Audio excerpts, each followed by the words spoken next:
बिस्मिल्लाहिर्रहमानिर्रहीम।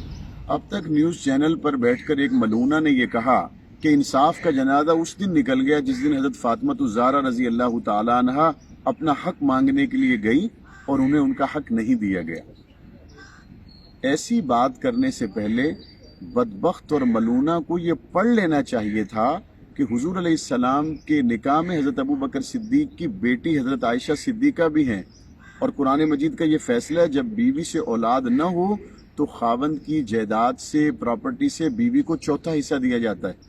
हज़रत उमर फ़ारूक रज़ी अल्लाह ताला अन्हु की बेटी हज़रत हफ्सा हुजूर अलैहिस्सलाम के निकाह में है और उनसे हुजूर अलैहिस्सलाम की औलाद नहीं है। कुरान मजीद का ये फैसला है कि अगर बीवी से औलाद न हो तो खावंद की प्रॉपर्टी से बीवी को चौथा हिस्सा दिया जाएगा। अगर तो हज़रत अबू बकर सिद्दीक रज़ी अल्लाह ताला अन्हु ने हज़रत फ़ातिमा को हिस्सा नहीं दिया लेकिन अपनी बेटी आयशा को चौथा हिस्सा दे दिया। हज़रत उमर फ़ारूक रज़ी अल्लाह ताला अन्हु ने नबी की बेटी को हिस्सा नहीं दिया लेकिन अपनी बेटी हफ्सा को चौथा हिस्सा दे दिया। फिर तो उन्होंने अदल के तकाजे पूरे नहीं किए। लेकिन अगर उन्होंने नबी की बेटी को भी हिस्सा नहीं दिया, अपनी बेटियों को भी चौथा हिस्सा नहीं दिया, तो इसका मतलब है कि उनके पेश नज़र हुजूर अलैहिस्सलाम का वो फरमान था कि अम्बिया की मिरास दराहिम और दनानीर नहीं, अम्बिया की मिरास इल्म होता है। उन्होंने इसी पर अमल किया।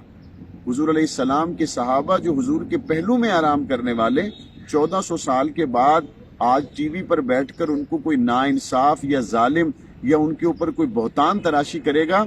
सियासी पार्टियों में टीवी और मुख्तलिफ जगहों पर बैठकर इल्ज़ाम तराशियों का बाजार तो गर्म रहता है, लेकिन अगर कोई सहाबा इकराम पर और बिलखुसूस खुलफाए राशिदीन पर इल्ज़ाम तराशी करेगा, यहाँ के मुसलमानों ने पहले भी बर्दाश्त नहीं किया, आइंदा भी ऐसी गलीज ज़बान को बर्दाश्त नहीं कर सकते।